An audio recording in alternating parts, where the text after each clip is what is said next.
From the shadows of New York's Manhattan skyline to Arizona's Valley of the Sun resides a radio program the world over has been waiting for. Hosted by two men no one has ever heard of. It's a place where idiocracy runs free and rarely a point is made. Kieran. Peasant! I can't deal with this! I am Rocket! Sir Rocket of Elmont! Rocket. Winthrop, get the yacht ready. We're going to Mond.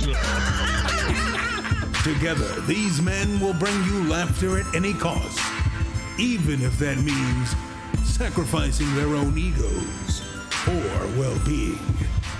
So put your brains on standby. Sit back and relax.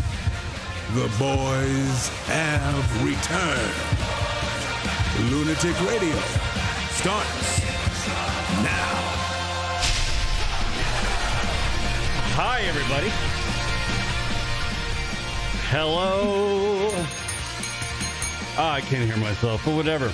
Hi, it's the Lunatic Radio Show. I'm Kieran. That's Leroy Jenkins. No Rock today. He's off doing like real stuff, like stuff that humans do. We're here doing radio. Kind of stupid.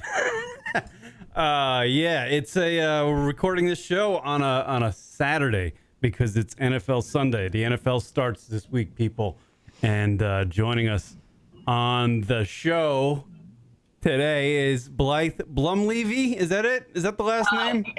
No? Close, kind of. What's the last name? It's a tough name, but it's Brumleve. Blumleve.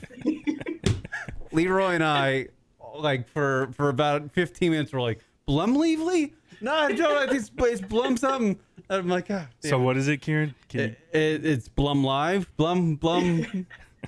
Do it again. When I first got into radio, they tried to get me to change my name to make it easier for the listeners, and my parents nearly had a heart attack. And they said, absolutely not. You're not having a radio name. And ever since then, I was like, you know what? You're right. I'm just going to keep it.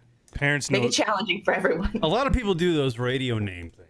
right? Yeah, Leroy Jenkins is a total radio name. Yeah. Blythe is a part of 92.5 FM in Jacksonville, Florida. It's the flagship station for the Jacksonville Jaguars. Blythe is a huge Jacksonville Jaguar fan, and we're talking to Blythe today because the Giants open up their season. It's the Giants open up their season, not the Jaguars opening up their season. It's the Giants opening up their season. Right. Against the Jaguars. They're the home game or the home team, so we'll give you that. Yeah, and we take on the Jaguars, which I learned, are going to totally destroy us. Because apparently they're good. I didn't know the Jaguars were good. I've just been sleeping on the Jaguars for I guess 7 years. And then they just showed up in the AFC Championship game last year, and I was like, wait a minute, the Jaguars are good? Honestly, it was a shock to us all. It was one of those seasons where it was sort of, I guess, a little cringy of a word to use, but it was really was a magical season, and it came from zero expectations to we're going to the Super Bowl expectations. So this year is the first year in about a decade that we've actually had hope in the off season, and going into this season, it's a nice feeling to have hope. For once. Yeah, I've been listening to the, I guess, what would you call them? The analysts around the country on their little sports radio. Talking heads. You know, the guys. How many analysts do we need to analyze football? I don't get it, but whatever. Everybody's talking about how Jacksonville's going to be dangerous. Their defense is going to annihilate everybody. What's the quarterback's name? Blake Bortles. Blake Bortles, right. That's how it's going to go today. Syndrome name. I hate that guy, Blake Bortles. It's a horrible. Why do you hate him? You don't even know his name. It's a horrible name, Blake Bortles. I feel like just call him the Boat, and that's probably a better name. What's this? What, the Boat? Yeah, the Boat, the best of all time. Oh my God. Oof. Brutal. Hold on, that's one of these.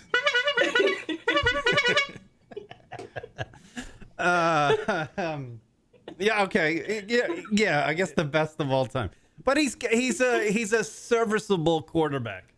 Yes. Yeah, and that's Honestly, I think we were going to find a better quarterback in the offseason outside of Kirk Cousins, and he got paid a ridiculous amount of money that I think sort of it straps the team for a long time to pay him $90 million. So I don't think the Jaguars were going to do that. And they saw that their best case scenario was just keeping Blake Bortles. He's affordable. He's serviceable. He's I would say slightly better than average game manager. But he really exceeded his play. He was his performance was sort of a joke, not last season, but the season before. Yeah. Where he was just these awful interceptions, like only interceptions that could come from him. Like there was an interception off somebody's foot one game, and he just has these tendencies or had these tendencies. If he got one interception, then it would just compile and it would be 3 and 4. I think in one game he got 6 interceptions. It was just it was embarrassing. But last season was the first year that he really had sort of the support from the whole organization, support from the whole team, and you could see it building throughout the season. And it really it was sort of palpable as far as like the team chemistry wise. It really was a dramatic increase, and I think that was one of the bigger reasons why Jacksonville surprised so many people. I actually was thinking about the Jacksonville Jaguars last night, and I'm like, I wonder if like this season's going to be like how it was for the Jets back in the day when they made their run when they had whatever the hell's name is. I always forget people's names. But anyway, the Jets always had like a great team around a shitty quarterback. And I'm was wondering, it Chad Pennington for those? Chad Pennington. Was, yeah. It was the guy that just likes to look good all the time. What's his name? Mark Sanchez. Mark Sanchez. There he is. I remember his name. Right, the team was stacked around Mark Sanchez, and They have a good quarterback now. The Jets. Right, yeah. But I'm feeling like the Jaguars might be like that this year Well, like to have like a because their good team is season. stacked. Your team is stacked, right? Am I wrong about that? Their defense. I think we had 8 Pro Bowlers last year, which is the first for us, and 6 of them, I believe, were on defense. So I mean, you can put whatever worth, I guess, and you want into a Pro Bowl appearance, especially when other guys back out of it. But the defense is stacked. The defense was a huge reason why we won a lot of games last year because of their defensive scoring. I think they led the entire league in 4 key defensive categories. So it's a stacked defense, and they're obviously very old school with Tom Coughlin at the helm. Now, again, he sort of brings that. Obviously, you guys are very familiar with Coughlin. Huge It only fan. took us 5 minutes to mention him before we got into the show. Right. I mean, he's the real reason why the Jaguars had a great season. I think so. Yes. That was our thing. Like Coughlin came up to New York, won a few championships, went back to Jacksonville, and taught Jacksonville how to win. Exactly. And he Again. helped. He was responsible for building this inaugural franchise, and he was here for so long, and that's when we really saw our greatest success as far as the franchise is concerned. And then Jacksonville fans sort of ran him out of town, and then he went up to New York and won in a big market. And then we had some drama go on here. Not really drama. It's actually been for the best. Ownership change, and then a whole staff turnover change. New quarterback, new GM. So it really was. We had a situation where we had a super young ownership group, front office, and team, and no one really knew sort of the football side of things or the way to really run yourself like a veteran organization until Tom Coughlin came back. How is it being a Jaguar fan? Because it's the only. No, I mean, legitimately, it's a legitimate question because at Jacksonville, that's all you have there is the Jaguars, right? Yeah, it's our own. Well, we have we have a bunch of semi-pro teams, so semi-pro hockey, baseball, basketball. But really, the main focus is the Jaguars, and has been since we got them in '95. So it's kind of it's kind of unique because it's like a professional team, yet it's the only one that exists. So it's almost like if I imagine it's like a college atmosphere around the Jaguars, like as far as tailgating and all that stuff, people getting into the team. I would imagine it's like that, no? Or am I wrong? Tailgating that is probably what's held us together over the past decade of disappointment. Right. Really, because we've always sort of had the mantra that we never lose the party, we never lose the tailgate. And then when the Jaguars start winning, that's when we start you hear about, I don't know if you guys have heard about, Jaguars Twitter or anything like that, but if that's been going strong for years, where if somebody sort of attacked the team or had a bad media spin, Jaguars Twitter would go after them online. Wow. And then now that we're winning, it's like a full just rage fest for everybody. They're just attacking left and right. And it's sort of obnoxious, but I love it. It's the first time we really ever tasted real success in the social media age. And so we're not acting like we've been there before. Yeah, no, I was thinking about Jacksonville because it is just the Jaguars. Right. Yeah. And that's it. And it's just like everybody, I gotta imagine, because I went to West Virginia University, and everything surrounded the Mountaineers. Everything. Like the whole state would shut down when the Mountaineers had their game, and I would imagine it would be like that in Jacksonville when the Jaguars have, Kind of. There's still like so much to do here just in the city that it's we're surrounded by water. With the beaches, we have the river, we have the intercoastal. So we have a lot of things to do here, but they're trying to change sort of downtown Jacksonville, especially around TIAA Bank Field now, which is a mouthful to say. They're trying to change the culture around downtown Jacksonville because everybody is sort of just all spread out all over town, that now they're building Daly's Place, which is a concert complex right next to the stadium. They use like sort of the same facilities as the bank or as where the Jaguars play. And it's right on the river. It's beautiful. And there's a lot of, sort of lofty goals for that area. And the Jaguars are a huge part of that. And if they keep winning, I think we're going to see some of those improvements sooner rather than later. I got a little football music going on right now. I got to get into the vibe. It's like the frozen tundra. It is. It should be like a celebration this weekend in particular because football is starting. Brett Favre. We had a little taste last week with the college football and all that, but I feel like college football pales in comparison to what the NFL can do. When the NFL kicks up, everybody's just locked and loaded. They're like, let's go. Let's get it started. I feel like the Jaguars are going to do really good tomorrow against our New York Giants. Leroy Jenkins, your thoughts? Go ahead. I don't know. It could be a toss-up, to be honest with you. You can come off a great season and then all of a sudden, just collapse and have like a horrible. You have a great defense. That's going to be the key to the game. How well the defense is going to go against the Giants. Well, from what people have been telling me, the Jaguars have two great cornerbacks, right? Right, and Ramsey and who's the other guy? AJ Boye. AJ Boye. Mm-hmm. AJ Boye. How could I forget that name? I didn't even know who that guy was, but whatever. Statistically, he was actually better than Jalen Ramsey last year, probably because a lot of quarterbacks were trying to avoid throwing near Jalen Ramsey. But he's been really good, a really good signing. He was one of our Pro Bowlers too. We stole him away from the Texans, and he's been, I would say, probably a top 5 guy on the defense. Maybe no. Top eight on the defense. Well, see, now we have. Well, you got 6 Pro Bowlers, right? My point is, I'm trying to build this matchup as like a title fight in Vegas, like Tyson the old days.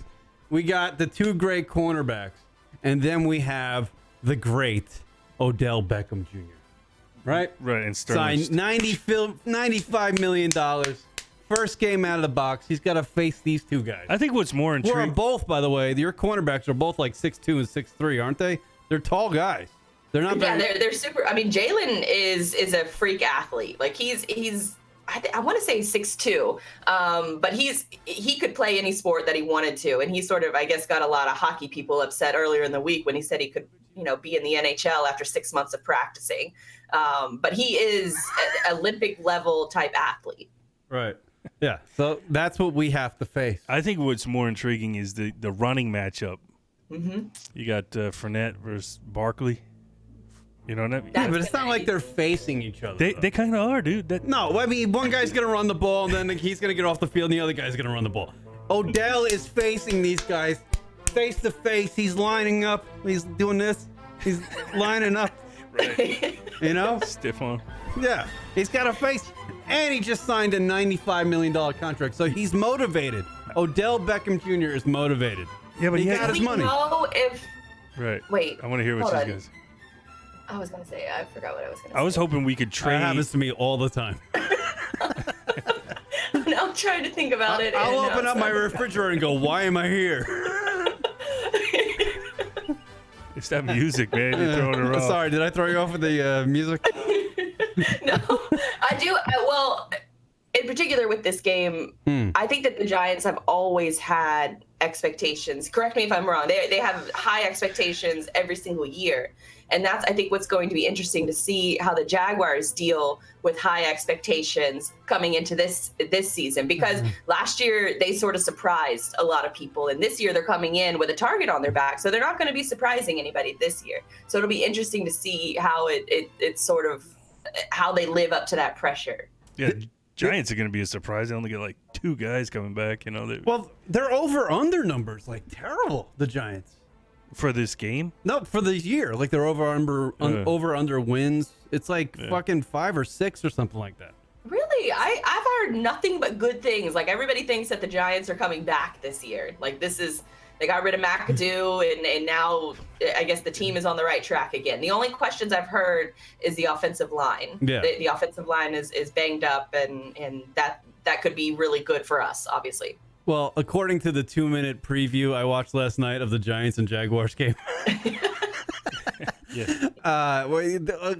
your defense is going to destroy our offensive line, and Odell's not going to be able to catch a ball because he's a midget compared to the 2 cornerbacks. And it's just going to be completely disappointing for the Giants tomorrow at home versus the Jaguars in New Jersey. How tall is Odell? He's like 5'10", 6 foot, something like that. With the hair, dang. with the hair, He's probably about 6'4". What are you saying? He's like 5'10"? He's not very tall. He's shorter than those 2 cornerbacks. That's what everybody was saying. Don't believe what you see on the internet. It's probably gonna say Odell Beckham Jr. 6'6". He's not. He's tiny. You know, you've seen him. You've seen him out there playing. He's 5'11", what Google says. 5'11". See, I bet you that's accurate. Yeah, it says 5'11". See, that's a big deal. He's probably 5'11" and 3/4. You know. Jalen's only 6'1". Doesn't matter. He's still taller. You know, he's still taller. AJ Bouye height 6 foot, so not that tall. Not that much of a difference. All right, there goes my point. Just throw it out the window. I'm just trying to make some sort of a point, guys. Let's go. Yeah. I'm excited. I'm excited about everything. I'm excited about. I wouldn't get too excited, really. I think the Jaguars are going to kill us. Probably. And then, Really? And then the following week when they play the Jets, which is another team I'm a fan of, the Jaguars will kill me. You're going to kill me 2 weeks in a row, Blythe, with your Jaguars. How can you be a fan of the Giants and the Jets? Is that common? It is. No. It's the reason why I had to move away from New York. They didn't want me there anymore.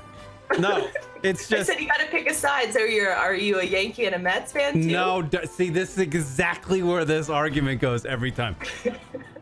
All right, here's my reasoning to being a Giant and Jet fan. In New York City, that is a baseball town. Right, that is over anything else. It's a baseball town. It's the Yankees because of you go back to the old days. You go to the Dodgers, you go to the Giants. The Mets came along in '69 or whatever it was, and then you had the Yankees winning world champ. We have 27 of them. So it's We know. baseball is ingrained. Baseball's ingrained into New York and the metropolitan area. So if you're a fan of one team, you can't be a fan of the other. Giants and Jets also have been around for a long time, but it's you can come on. They play in the same stadium. How do you not? Well, are you more of a fan, or do you have better expectations of the Jets more than the Giants? For this year? No, I'm more of a Giant fan because they've won more. You know. I think he's a Jets fan at heart. The only reason why I'm a Jet fan is because I dated a girl and we lived together for like 2 years and we watched the Jet games all the time. And I was like, hey, this ain't so bad. So I became a Jet fan, and then for some reason I remained a Jet fan after the relationship ended. But whatever. I like the Jets. They got a good story. I feel like they have a really good defense, and then obviously Sam Darnold making his appearance. I hopefully he's the star that everybody wants him to be. It doesn't matter. It's the Jets. It's like when somebody trades somebody to the Mets. You know, it's like if Ken Griffey Jr. went to the Mets back in his heyday, he would suck. Aren't they still paying like Bobby Bonilla like a whole bunch of they're money? still paying Bobby Bonilla. That's how bad the Mets suck. There's like Darryl Strawberry, I'm sure, is still getting paid somehow. Yeah. So who do you got? Who do you think? I mean, you cover, you look at the NFL. Who do you got? I know you're obsessed with the Jaguars. But as far as what, like a Super Bowl pick? Yeah, as far as like, who do you think's going to be good? You don't have to go Super Bowl pick if you don't want to. But as far, who do you think's going to be good this year? Let me see. In the AFC, it's still the Patriots to lose, in my opinion, and because Brady and Belichick are there for forever. It seems like they're never going to go away. Right. Let me think. I think the Jaguars are going to make a lot of noise this year too. I think we're going to be, obviously, I have a lot of hopes and expectations that we're going to be there in the playoffs. And frankly, as a fan, it's Super Bowl or bust for me. But I would say the Steelers are always going to be in the mix because I do think Le'Veon Bell comes back around eventually and he wants to play again, just to play football in general. But the team hates him. I think it's always going to be the same teams as far as the AFC is concerned. I think the Ravens are a sneaky pick. If Flacco can sort of have some improved play with a little, fire lit under his ass with Lamar Jackson being there. Mm-hmm. And then for the NFC, I would say, I mean, it's got to be the Vikings or the Saints, in my opinion. The Vikings, they were right there. The better defense than the Jaguars. And now they have Kirk Cousins, and they're playing in a dome. So I think that the expectations for the Vikings are certainly there, Super Bowl or bust for them. And then the Saints, too. I think Drew Brees he knows that his time is sort of coming to an end in the next few years. And I think he wants to make another run. And they have a really great defense and a great run game. So I think that the Saints have a real good shot, too. Paying Kirk Cousins $90 million to play football is like paying Odell Beckham 95. 160. It's like paying $160 for a McDonald's cheeseburger. I don't understand that whatsoever. How do you pay that guy that much money? I respect the hustle. I mean, the Redskins franchise tagged him 2 years in a row, and he played his cards right and got freaking paid and went to a hell of a team. No, I get it. Yeah, in a brand new stadium, it's great, good for him. But I don't get it. Like how? Well, I wanted the Jaguars to go after him too, but that's also because I witnessed 2016 with interceptions off people's foots. So it was struggling season. You question a lot of things, especially during the preseason last year. We traded for Brandon Albert from the Dolphins. He decided that training camp was too difficult, so he decided to retire and then unretire. And then Chad Henne was our backup quarterback. He started game 3 of the preseason, not Blake Bortles. And so it's just I thought it was gonna be one of those gong show seasons where we might be lucky to get 3 wins. Right. But AFC Championship game. It was awesome. I don't know what's worse, the butt fumble that Mark Sanchez had, or the interception off the foot. What is worse? I think the butt fumble's got to be worse. That's like a number one, like all time play. You run into some guy's ass and then lose the football. He's never gonna live that down. At least only Jaguar fans know about this mess up with Bortles. I can imagine when Mark Sanchez goes to a bar and tries to pick up a chick, and that she just starts playing that video. This is you playing football. No, get out of here. I wonder what the over under of him just hearing the word butt fumble shouted at him on a daily basis. It's got to be 4 on a daily basis. On a daily over under. Leroy Jenkins, go. Let's go. Over under. I'll play the football music.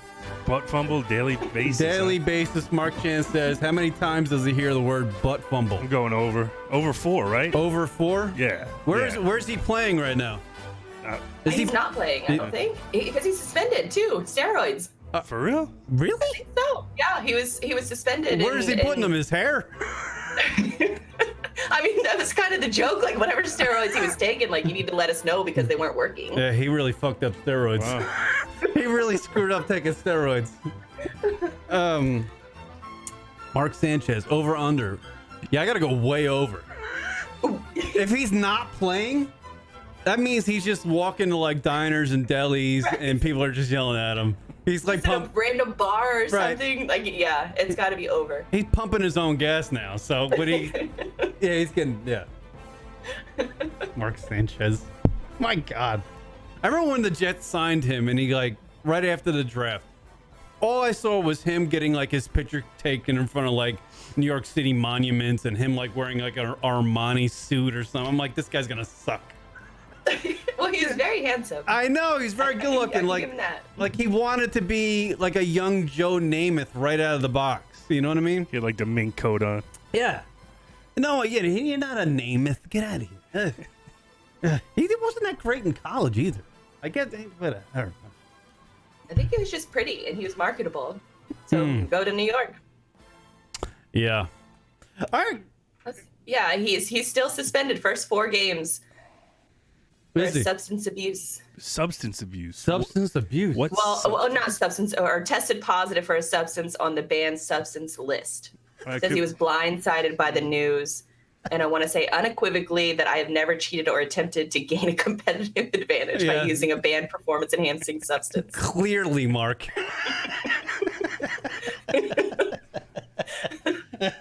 We would like you to try to, gain an advantage or something. Maybe try a different steroid. Yeah, try harder. Roll that dice again. They should allow him to take steroids just to be on a even playing field. My Lord. Stinks. What do you think about the whole Colin Kaepernick stuff? All right. Nike taking him on. I kind of think it's smart on Nike's part. They know their demographic. I want to say like 2/3 of their demographic is under the age of 35. Right. So I think that the few people that you're going to see like burning his stuff are Old white people. Stupid in and of itself, just because you're burning something you already paid for. But I would say the most vocal people on the anti-Nike side, anti-Colin Kaepernick side were already there to begin with. Right. And that campaign isn't going to change their mind. But I have heard that Nike sales jumped, like their online sales jumped 33% this week because of that ad. So, I mean, clearly it's working. They said like Nick Cannon bought like a whole bunch of Nike socks, like bought the whole store, like all the socks to give out to people. A little crazy, right? So there is a little bit of that. You got the little overzealous. The peak of all the the people that are. It'll settle down, I think, and get sort of back to normal. But I think globally, because I had to do a story on this earlier in the week, that globally all of sort of athlete leisure, like everybody but Under Armour is down as far as, stock prices are concerned. So Adidas, all these other brands, including Nike, are all down except for Under Armour, who's slightly up.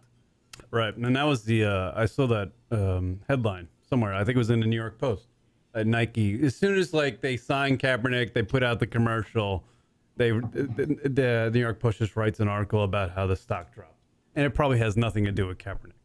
You know what I mean? I think it's great. I think it's great. I think it's a win-win for Nike. To be honest with you, it's crazy how they just decided to break that news and all that stuff right before the NFL season. Oh, they knew what they were doing. Yeah. They're sitting in that just to start up the converse. They're sitting in that boardroom going, you know what? This is what we're fucking gonna do. Well, it's sort of not sort of reminded me, but it's sort of a similar tactic, like marketing wise, for Jalen Ramsey. He was suspended for a week during the preseason, actually missed the third preseason game against the Vikings. And during that week of his suspension, completely unrelated, he did an interview with GQ, and that's the one where he called out literally every quarterback in the NFL and blasted them. But GQ did that interview in July, and they waited until that week to drop it. Right. So I think that there's a little something curious or a good marketing tactic by Nike. I think that they've been paying Colin Kaepernick since 2011, and I think he hasn't played since 2016. And so they were just now releasing him as the face of the 30th anniversary Just Do It campaign. Yeah, I have the commercial here. Hold on. That's damn it, that's still playing. Do you like having vocal players like a Ramsey on your team? Or do you like players like that? Yes. I absolutely love it because for us, we're a small market. So it's tough for us to be for the Jaguars to be on the national radar or the national conversation. And with him, he is not only talking it, but he's backing it up. I would have a problem if he wasn't backing it up on the field. But I love that he talks his shit and then he backs it up and he doubles down on it and he doesn't retract from it. There's a lot of members here in the local media. It's sort of, you can probably imagine it's sort of an old boys network. It's a southern city for the most part. They really prefer that the players sort of just shut up and stick to football. I absolutely love Jalen Ramsey's brass. I love that he gets super annoyed with local media. He went on like a blocking rampage and like blocked a whole bunch of the local media members just because he doesn't want them to see his content. And I love it. It's one of those things that particularly for athletes and star athletes, they always sort of fans expect you to be on and almost like do a dance for me and entertain me versus just being like a normal person. And Jalen Ramsey's normal persona off the field is different than his persona on the field. And he's going to talk all kinds of shit and try to get in your head. And in the end of things, that's better for Jacksonville because it gets us that marketing news. It gets us on people's radars. It gets NHL players upset. It gets quarterbacks all over the league upset. It gets Jacksonville and the Jaguars as a #1 trending topic on Twitter, which is something that we've never really had as far as star players are concerned. A lot of our star players have been very quiet. Jalen Ramsey is the first one that's vocal, and he's not shy about it, and he's not backing down, and he backs it up on the field. So you recommend Blake Bortles take on that kind of a role? No, not him. That's not his personality. He's more of like a bro, like just a very. And I think that it fits his playing style too, because I mean, if you have a 6 interception game, you have to be able to not care about it and take it with you into the next game, if that makes sense. There are 6 interceptions. I think you want to keep your mouth closed. That's right.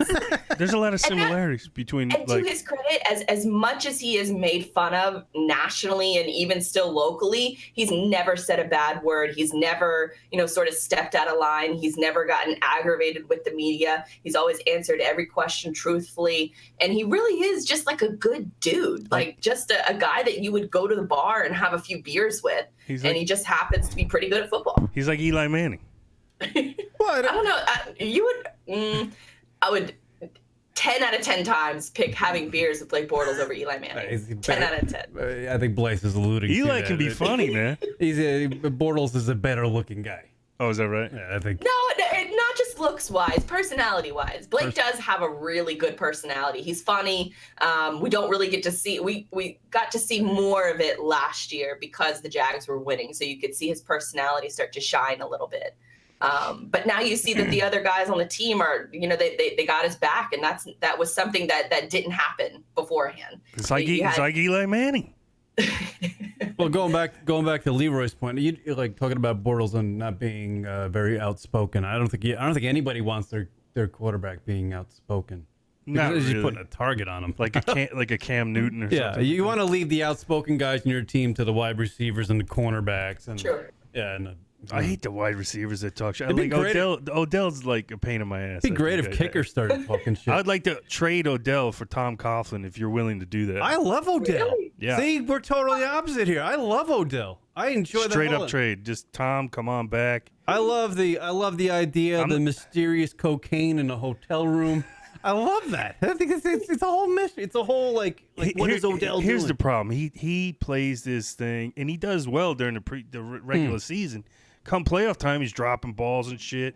They go down to like Florida on a cruise, and then they got to play in Green Bay. That was ridiculous. Yeah, you got like 18 hours to hang out, and then you got to be up in Green Bay to play the Packers. When him and the corner Norman were like fighting all over the place that one game, and he's just causing penalties, and he's throwing like nets around and stuff. He's just acting. He's immature. You got to realize how young he is. Why do you pay him so much money? Let him go. Because I don't agree with paying wide receivers a lot of money. No, he's worth every penny. We'll find out. You know what I mean? I think he's going to be motivated, man. I really do. I think the reason why, if the Giants do win tomorrow, the first week of the NFL season against the Jaguars, I think Odell's going to be a big part of it, and Saquon. Saquon Barkley. See, I think Saquon has to have the largest role in this game in order for you guys to have a chance. Probably. Wow. Did you see that? She's right. You got to have you have to have a running. chance. You have to have a running game to have a throwing game. Yeah, you know? no, I think Saquon The Barkley's for going to Jags too. You could say the same argument. I think Saquon Barkley's going to be a superstar for the Giants. Well, yeah, that's what they're predicting. You know. Yeah. I that guy is if you watched him play for Penn State. Didn't he pull a hammy though in the preseason? Yeah, no, it was just like it was in practice. I think he's fine though.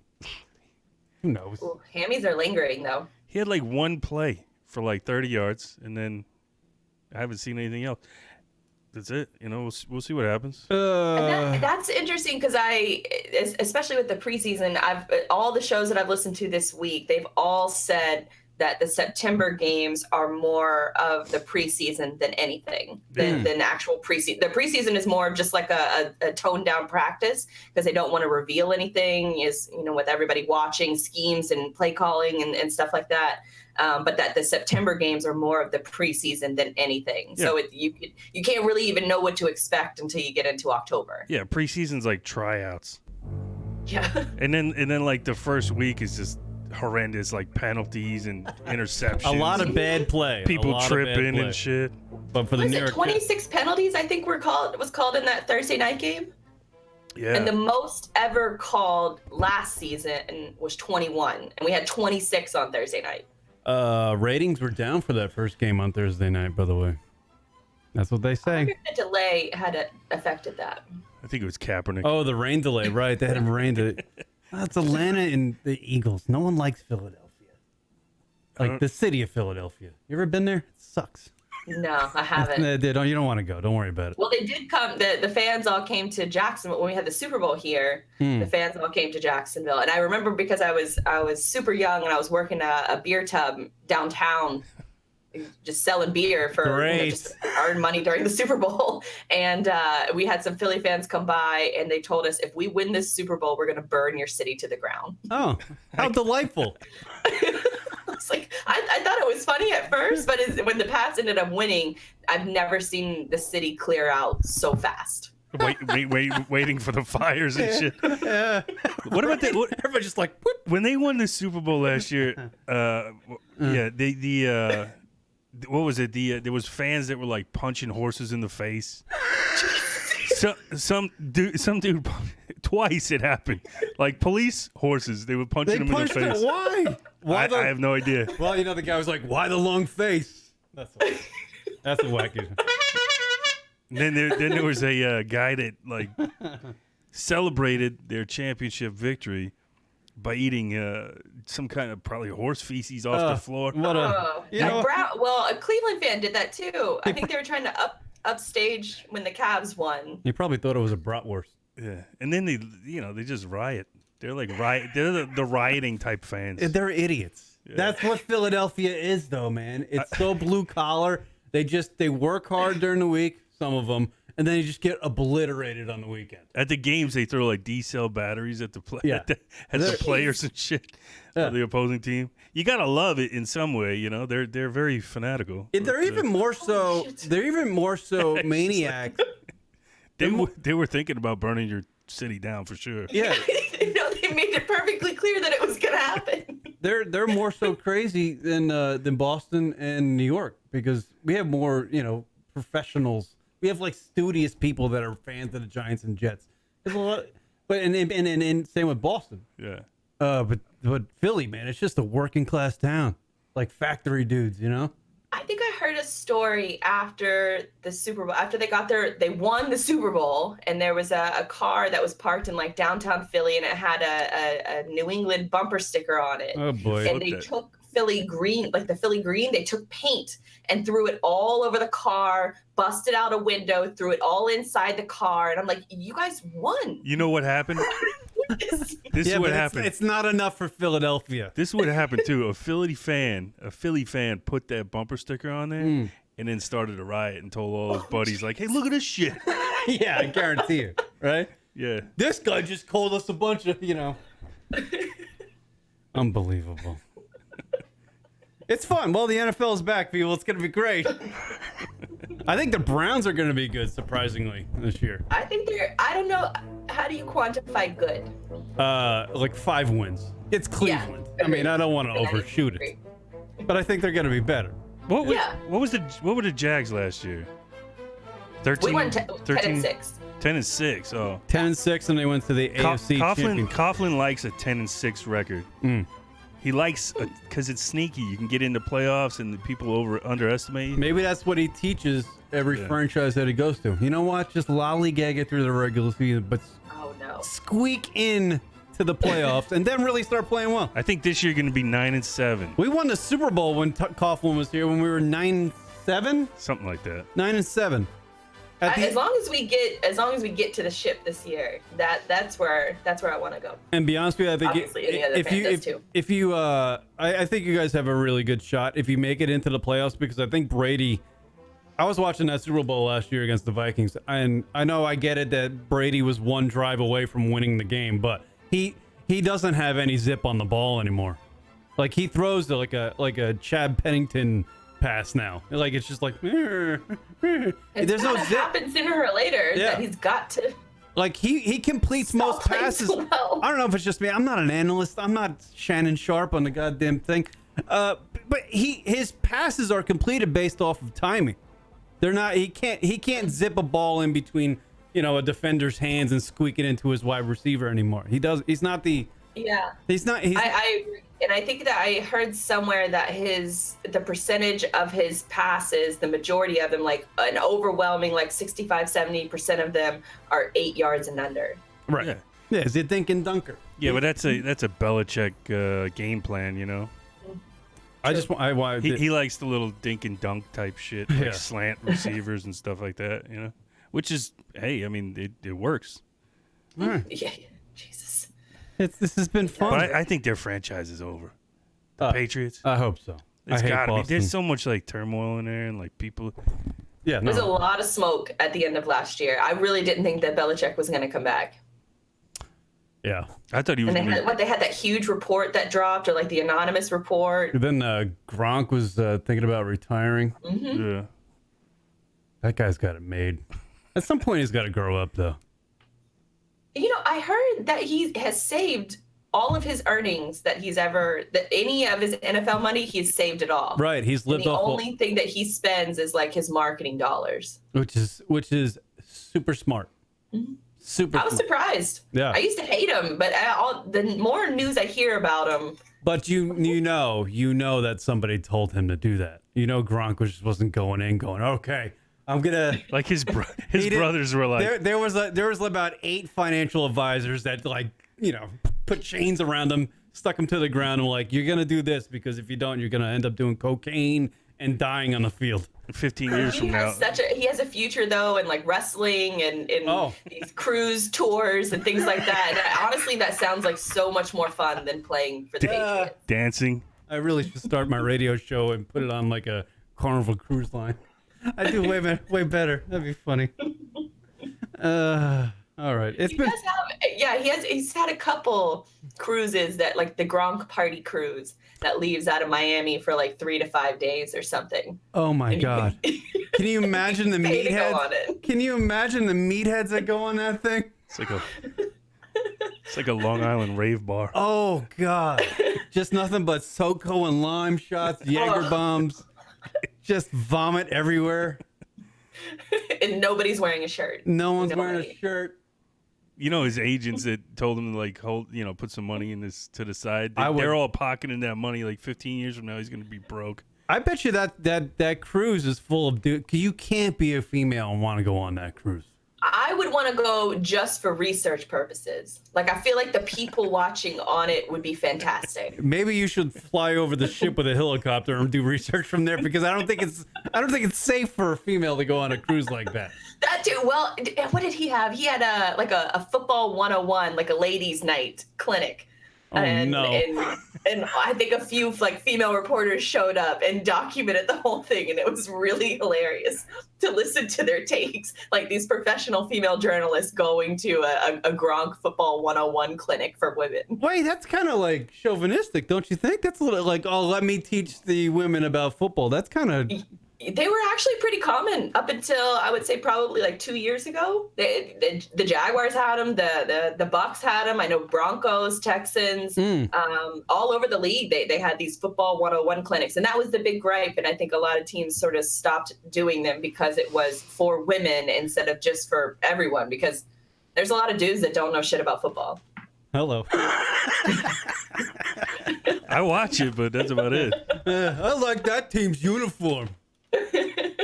I can actually follow the Giants only. You know what I mean? I can't follow the other fucking teams. It's a lot. But I'll follow the Giants if they have a good season and they actually have good players. But like last year, that was brutal. That's probably like being like a Jags fan for a while, right? I was gonna say, if you have one bad year and you want to give it up, try having a decade of it. This shit sucks. That's why That's probably why I'm a slight alcoholic. How did you become like I mean, you grew up there, obviously. I would imagine. Born and raised. We sort of coined the term like Generation Jaguar, like the first generation to grow up with the team here. Yeah. That's why I think, there's sort of that negative connotation that Jacksonville has all these blackouts, because we haven't had a blackout since 2009. I want to point that out. But it took this fan base, because we are with the state of Florida. It's a transplant state. So we get fans from all over that have come into town, especially with it being Jacksonville's also a Navy town. So the first generation to grow up with the team, it took them about 20, 25 years old in order for you to be able to afford season tickets. So it took a while for us to sort of establish our fan base, but now it's here, and it was established during like the dark ages is what we call it. Where people were still going to the games and they're still having fun. And now that we're winning, we won last year, but hopefully it continues. It's sort of a different force to be reckoned with, because Jacksonville is very much a growing city, like diversity wise. The food and craft beer scene is really, really stellar here. They're sort of coining it as like the craft beer capital of the South. And so there's a lot of like cultural hotspots all over town, despite it being, a huge area-wise city. So it's really cool to see how far Jacksonville has come before we got the team and during like the dark ages. And now that, the team has experienced some success, it's really cool to see how the city and the fans in the city have sort of gravitated towards it. Can we talk a little bit about your radio show there on 92.5 FM? I want to compliment you on it. I think it's great. I watched a little bit of it. I know you stream it a bit. And you don't get the radio audio when you do that, but it's fine. Listening to you girls talk. It's you and 3 other women, right? Yeah. So we started it. This is our 4th football season, and we were the first, and I still think the only football show in the country hosted by all women, like that's on radio. You are. So we've been on radio for 4 years now, Helmets and Heels, and we've had a few different women, like sort of not interchangeable, but they've left and gone to other gigs. For example, like Jessica Blaylock, she's the sideline reporter for the Miami Marlins and also for the Florida Panthers. Amanda Borges, who was a co-host on our show, she's actually the sideline reporter for the New York Rangers now. So there's another girl, Jordan DeArmond. She was with us for a little bit. Now she's up in Chicago. So it's been pretty cool to see, some of these women who have come in with like a clear like goal to move up in the sports broadcasting world, to come through and get their start on our show and to go off and sort of spread their wings a little bit. And now we just added in another girl. She's our assistant program director, I believe now for the station. So she's on several different shows, Lauren Rue, and we have Lauren Brooks and then Donna Murphy. And like you guys mentioned, we do live stream the show. We air it locally in town. So you can hear it on 1010XL AM, 92.5 FM. Then you can listen to it on their app. But I stream it to YouTube specifically so you can hear our sort of, in-break conversations, what we're talking about during the breaks. Sometimes it's boring, sometimes it's not. But it's I think it's a unique look into what goes into a radio show. Well, I tell you what, Blair, it's Helmets and Heels, right? That's the name of the show? Yeah, That's the name of the show. I tell you what, you are going to go on and do great things in this broadcasting business because you're really talented at what you do. Thank you. And you got a great personality about you. You're energized. You're thoughtful, and it's a lot. Thank you. I think she's really good. A lot of I don't even know how. Like I came across you. I came across you like on Instagram one day, like years ago or something. I don't even know how. Yeah, I think it started with Instagram, and then it's obviously now we're doing pregame shows together. Now we're doing pregame shows. Yes, I'm not We're sure. moving on up. yeah. I'm not sure how much we covered about the Giants-Jags game. Yeah, but I think it's cool because everybody does the X's and O's like Blythe said before. Mm-hmm. It's cool to just come on and go, you know what? Let's just talk about what the hell, it's just like the vibe of the NFL. What's the vibe of the Jaguars? What's the vibe of the Giants? Hey, if you got a gig like doing like some kind of media broadcasting for like, I don't know, the Titans, would you do it? No, fuck no, not the Titans. Fuck the Titans. Right, I wouldn't do that either. Fuck the Titans. All right, how about the? You have to take it, Blythe. You have to take it. No, fuck that. She's I Jaguar. You wouldn't do it? No. Honestly, I wouldn't work for the Jaguars either. I prefer Wow, to be independent. I think there's a lot more power in having an independent voice than going to work for teams where you're a glorified mouthpiece for the team. Right. That's That's a good really point. the team tells you what to say. The team tells you, what you can and can't say, and to an extent, partner radio stations tell you what you can and can't say too. So I have always strived, even though I've been a part of Helmets and Heels for 4 years now. The station has tried to get me more involved. Going on daily shows and even in sideline roles. I won't do it because I feel like I have more of a voice and more of a authenticity. By staying independent, owning my own content. And I think you're starting to see that with a lot of different sports broadcasters who've gone out on their own. Dan Patrick comes to mind. He left ESPN famously years ago and started up his own radio show in the attic and got the four Danettes to come with him. And now DirecTV has picked it up, NBC has picked it up, but it's still him. It's still his show.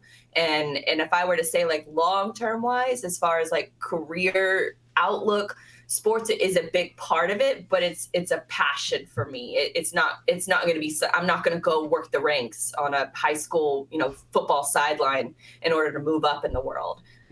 It's just not something I want to do. I own a business called Brumley Brands, and I build websites and custom solutions for other companies. And I've worked in, this is sort of a completely off subject, but I've worked in trucking and logistics for the past 10 years too, in addition to doing, sort of a part-time sports broadcasting thing. And the two play nicely together. And frankly, I earn a lot more building websites than I do in sports broadcasting. Yeah, I can imagine. Yeah. Unfortunately, people don't. Yeah. Radio doesn't pay well. But you're right. No. Like if you look at like guys like Joe Rogan, who went off and did his own thing, and now he's one of the more important voices in podcasting or in broadcasting. True. I mean, certainly with bringing on Elon Musk the other day on his, that made national news. Absolutely. And it was 3 hours of him talking to Elon Musk is very important. He's a very important guy. And he did an interview with him that was 2 hours and 37 minutes long. You're never going to get that anywhere else. It was very good. But yes, so what, like for us, we don't want to be, no one's listening to us anyway. Because I literally do dick jokes, and that's all I do. But it's I feel like there's power in conversational talk. Yeah. And there's people have conversations like this all the time, and I feel like that's what resonates most with people. That's why I wouldn't want to do sideline. I wouldn't want to do read the news for 60 seconds before you toss it to commercial. I don't want that role. And I feel like roles like ours and your show that's really where you find a niche with your audience and they feel like it's more of a friendship than anything. Yeah, I think I can't add it to that because that was perfectly well said. Well said. The only problem is that you're a Jaguars fan. That's the only problem. Listen, you're gonna love the Jaguars after this week. Hey, I actually liked them last year. I was rooting for them against in the playoffs. I was unbelievable when they blew it. They fucking blew it. Yeah, they did. They had a chance. Obligatory Miles Jack wasn't down. We're gonna wrap up here because I know you got to get somewhere, Blythe. But do you want to make a quick bet? if the Giants and if the Jaguars win tomorrow, I don't know. Pick something. What would you want from me? What would you want from us if the Jaguars win tomorrow? Money. All right, what else would you want? That's not gonna happen. What else would you want? Anything other than money? Let's think about it. Maybe it could be like an avatar change, or I don't know. I'm really bad with how about bets. no? Well, you're not gonna go out and buy a Jaguar jersey. right? No, and I'm not gonna buy a Giants jersey. No. That's too bad. All right, fuck the But Jaguars. maybe you could like Photoshop a Giants hat on me or something. I love Coughlin. All right, I love Coughlin though. I just got to say that. This was I don't know how you could not love him. He's great. The Giants were a disaster when he left, and it's taken them a year to sort of get back on track. And the Jaguars were certainly a damn disaster after he left. It just took us 10 years to recover until he came back. I wish I could have asked her a little bit more about like what's her thoughts on Shermer, and like. I can do it now. I can stop the music. I don't. Well, have I to don't end know. the show. Does she have to go? No, she does. No, I got time. Let's hear it. Oh, go ahead. Oh, Pat Shermer, the Vikings he was the offensive coordinator for the Vikings. Vikings got blown out in the playoffs last year. Right. Like we're 37-0 or something like that. Now we're stuck with him. Yeah, now did the Giants sign him after that debacle? And now he's the head coach. What do you think? We're fucked. Yeah, that's how I feel about Well, I do think that hiring offensive-minded coaches, I say this knowing that Doug Marrone, our head coach, is defensive-minded. No, he's offensive-minded. I guess, yeah, he was offensive line coach. But in today's NFL, I do think you need an offensive mind leading your ship, especially when you have, offensive players like you guys have with Odell and Saquon. It's you need that voice as far as the head coach is concerned. But is he any good? Do you know what I mean? I don't fucking know. I don't know. Yeah. All right. Maybe he was so bad or worse because he was playing in the NFC, and the NFC is significant. Well, I'll tell you the this. NFC shouldn't. The Giants' new head football coach, when he does the post-game locker room speech thing, he sucks. He sucks. That guy is so unmotivating. It's like, you're working in a cubicle and the guy comes by and is like, you screwed up your TPS reports. That's what he's like. He's terrible. He's no Vince Lombardi or like. We'll try harder next week. Yeah, he's like, you guys put in a solid effort, but keep on doing your little thing. I could make a counter argument to that because we had Gus Bradley, arguably the worst head coach in NFL history. I think he's actually the second worst head coach in NFL history. His and he was a name super is even motivator and gave great speeches, and he was shit. Shit as a head coach. Yeah, but just you need that. You need that. These are young men you're talking to who are all fired up. They're happy to be there, happy to be playing football. When they do something well in the field and they run back into that locker room and they got their shirts off and their biceps are all pumped up, they're like this, you got to give them a motivational speech. You can't just sit there and go, man, all right, good job, guys. I'll see you.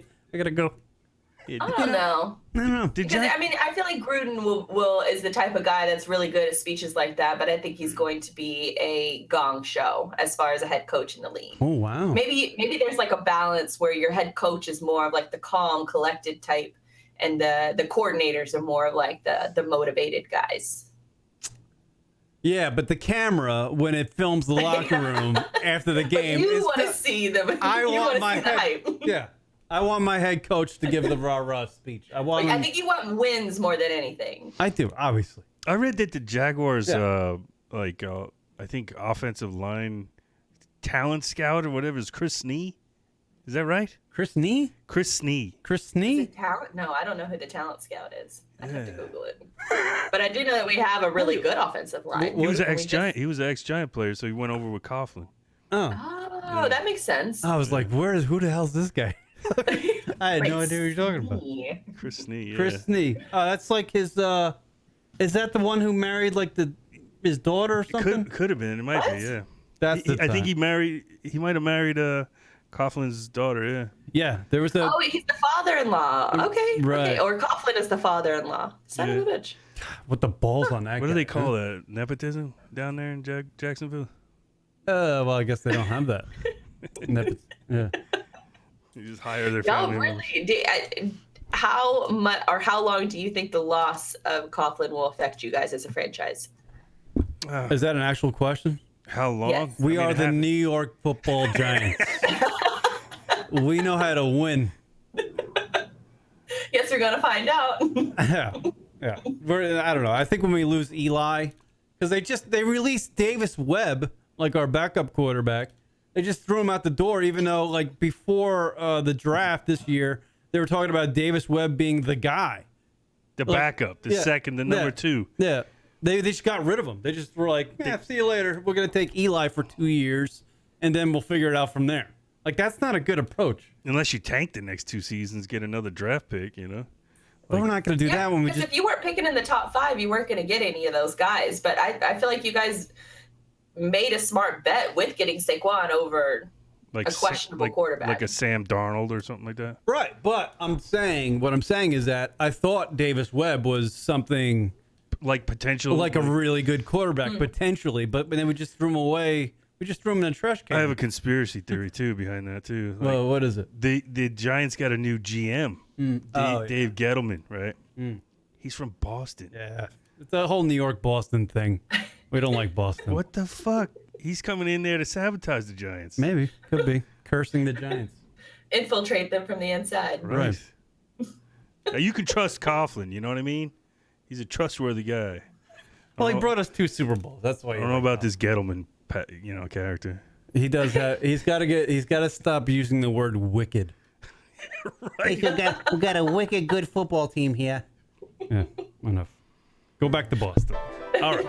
Thank you, Blythe. Yeah, thanks for coming on. Oh, thanks for having me. Yeah, we should maybe do this again at some point, if you would like to. Yeah, definitely, especially after the win tomorrow.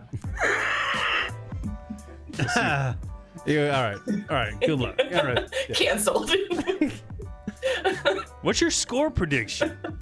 Oh yeah, Quick score quickly. prediction. Go ahead. I think it's going to be closer than you think, but I do think the Jags win 23-20. 23-20. I'm gonna go. It's not a bad. Giants didn't get over 20 points last season at all. Oh, I got mine. You got your number? Go. mine. What is it? 150-0. New York Giants. Giants. No, it's gonna be. I don't think the Jags will score that many points. To be honest with you, it'd be like a 16-9 game. It's gonna be real weird. Real weird, low scoring. I'm a little closer to her prediction right there. I think you'll get. What did you say? 24-20? 23-20. It could even be like a 17-14 game. Yeah, It might just it's be- gonna be like that. It's gonna be one of those weird. I think we've covered all the different score outcomes possible.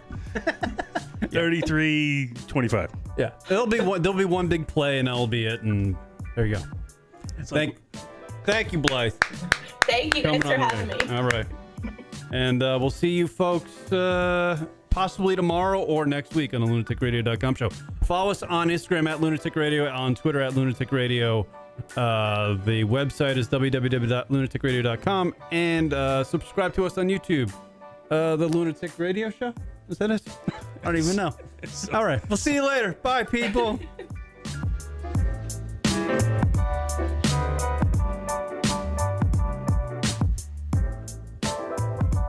Mm-hmm.